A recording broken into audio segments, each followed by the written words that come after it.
All right, diving in today, we're going deep on a muscle, one that's kind of secretly super important, especially if you've ever dealt with that nagging low back pain. And let's be real, who hasn't? Yeah, for real. We've got a whole stack of fresh research here. Gonna break it down, make sense of it all. Specifically, we're talking lumbar multifidus. The LM. Exactly, that deep muscle working hard to keep your lower back stable. Mm. And, well, this deep dive, it's all about figuring out what the LM does, how it gets messed up when that back pain hits, and what it all means for, well, how our spines actually work. Couldn't have said it better myself. And yeah, I got to emphasize just how widespread low back pain is. Studies show up to 84% of people will experience it at some point in their lives. And it's not just a little ache, it's a major cause of disability worldwide. So understanding the core mechanics of our spines, that's absolutely crucial. Okay, so let's get into it. First up, this 2021 study. They took a good hard look at the LM, specifically in folks with recent or what they call subacute low back pain, than those dealing with chronic pain, meaning it's been hanging around for a while, and of course compare them to healthy individuals. They checked out both how the muscle looked, which I guess they call morphology, and how well it functioned, so like form and structure, right? Yep, spot on. They used ultrasound to get precise measurements of the LM's thickness.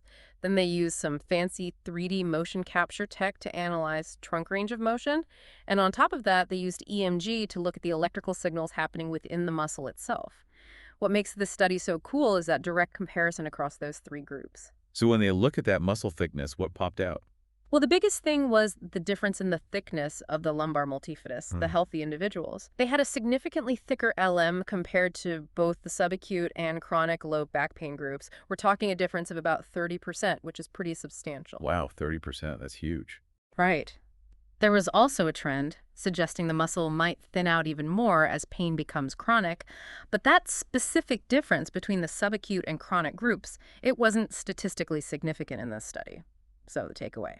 If you're experiencing back pain, there's a good chance that key stabilizing muscle is already shrinking. So it's weakening and shrinking early on in the game. Seems that way. Researchers think it might be disuse atrophy. Basically, if your back hurts, you're going to move differently, right? Maybe less, maybe avoiding certain movements. Makes sense.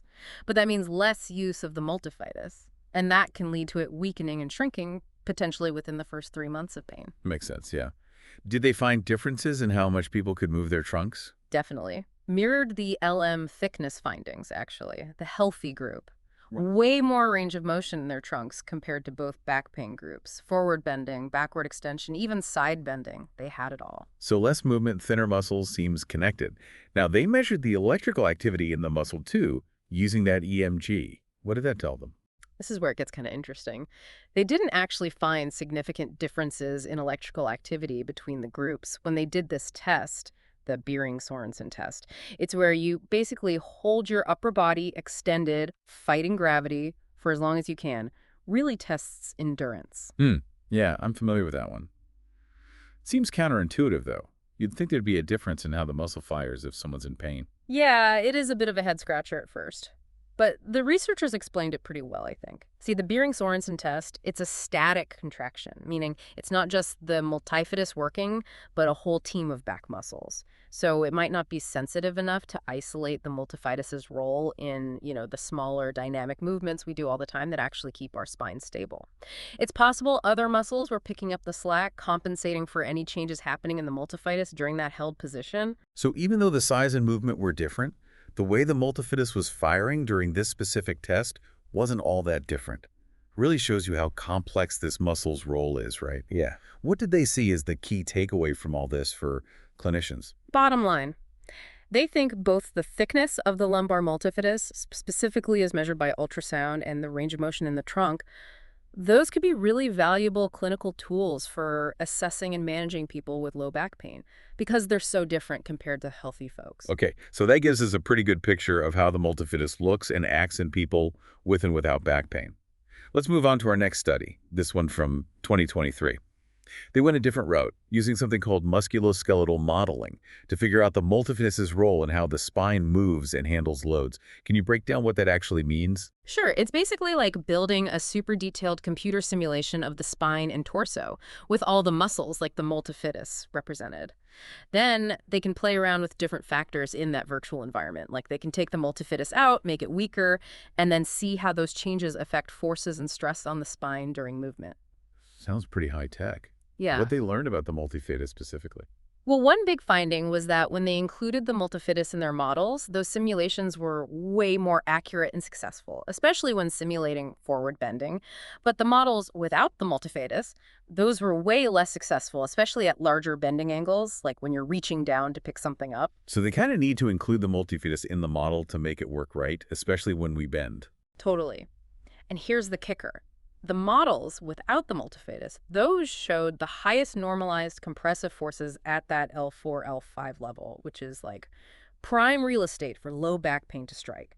And this was most noticeable during forward bending.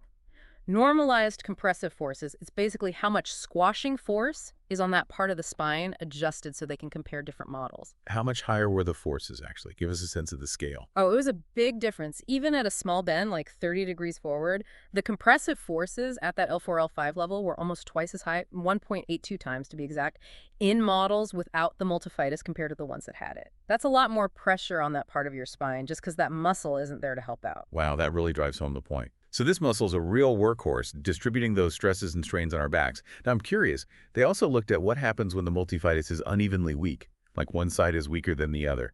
What happened then? So they called that asymmetric atrophy. And the weird thing is, even when they simulated that imbalance, either at L5S1 or L4L5, it didn't really change the compressive and shear forces on the lower back during forward bending. It's kind of surprising. You'd think having one side weaker would throw things off. Yeah, you'd think so, right? Their thinking is that other back muscles might be compensating for that weakness, sort of stepping in to keep the forces balanced. So it seems like the body's pretty good at adapting, at least for that specific movement. Fascinating. So big picture, the model showed how crucial the multifidus is in handling those loads on our lower back, especially when we bend forward. And if they don't include it in the model, well, it just doesn't work right. Exactly. The multifidus, it's all about fine-tuning and balancing those forces in the lower back. Now, for our last study, this one from 2024, this was a long-term look at things. They wanted to know how the quality of the multifidus muscle relates to, well, how degenerated the spine looks on an MRI and to clinical outcomes like pain and disability over a whole year. First off, how do you even measure muscle quality? Good question. They used MRI and looked at something called the proportion of peak muscle cross-sectional area. It's basically the amount of good, healthy muscle tissue within the multifidus itself. Higher percentage means better quality. So what they find out over that year about the connection between those MRI results, the muscle quality, and how people felt. One thing they noticed was that people with more signs of degeneration on their initial MRI, like 4 or more issues, those folks tended to have a bit more leg pain after the year was up. So more wear and tear, potentially a little more leg pain down the road. What about the quality of the multifidus, though? This is where it gets really interesting. If someone had higher quality multifidus muscle at the start of the study, they were significantly less likely to have disability a year later. And they actually put a number to it. Every 10% increase in that muscle quality measure, that corresponded to a 0.65 decrease in their disability score. Seems like a pretty direct relationship there. Healthier muscle, less disability in the long run. Makes you think. Now, they also looked at whether the quality of the multifidus could explain the link between degeneration and leg pain, right? Like maybe it acts as a buffer. Yep, they did. And what they found was that multifidus quality didn't really play that mediating role between degeneration and leg pain. It didn't seem to make the effects of degeneration better or worse. What that tells us is that these factors, they probably influence those outcomes in different ways. Okay, another layer of complexity.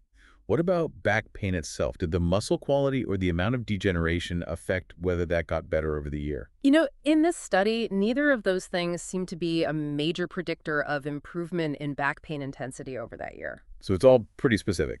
Degeneration may be linked to more leg pain, better muscle quality linked to less disability, but neither seems to be the main driver of changes in back pain itself in that time frame.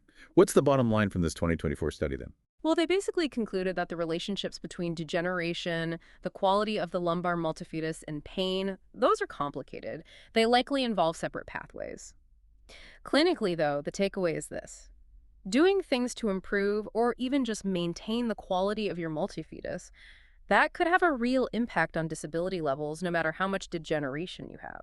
All right, so to sum it all up for you, dear listener, what we've gathered from these studies is that the lumbar multifidus tends to be thinner, and your ability to move your trunk is often reduced when low back pain's in the picture. The modeling study really made it clear that this muscle, this deep, often overlooked muscle, it's absolutely crucial for handling the loads and forces on your spine, especially when you're bending over. And maybe the most hopeful bit is that having a good, healthy multifidus, it's directly tied to less disability later on. So even if you don't actively think about it, how healthy this muscle is can really make a difference in your life, how you feel, and how well you can move. Yeah, I'd agree with that. And even though the science is still figuring out all the details, the point isn't to get lost in the weeds of anatomy. It's about knowing that there are things you can do, things you can control. Maintaining or even improving the overall health of your back muscles, and yes, that includes the multifidus, could have some pretty big long-term benefits. Things like, staying active, moving in ways that challenge those muscles. Definitely. And as we wrap up, let's hammer home those key takeaways. The lumbar multifidus, it's a VIP when it comes to spinal health and function. Back pain often throws a wrench in things, affecting its size and quality, but improving that quality. That seems to be a direct line to less disability. Which kind of leads to a question for you, listener. Think about how you move every day, how you exercise. How might those things be affecting those deep stabilizer muscles in your back, like the multifidus? What small changes could you make to help them out in the long run? Something to think about for sure. And if you're interested in digging deeper, looking into core and back strengthening exercises could be a great next step. Of course, working with a healthcare professional can give you personalized advice that's tailored to your needs. This deep dive into the lumbar multifidus, it's really just a peek into the incredible mechanics of your own body. There's always more to learn, and that knowledge, that's the first step towards taking good care of yourself, making informed choices for your long-term health.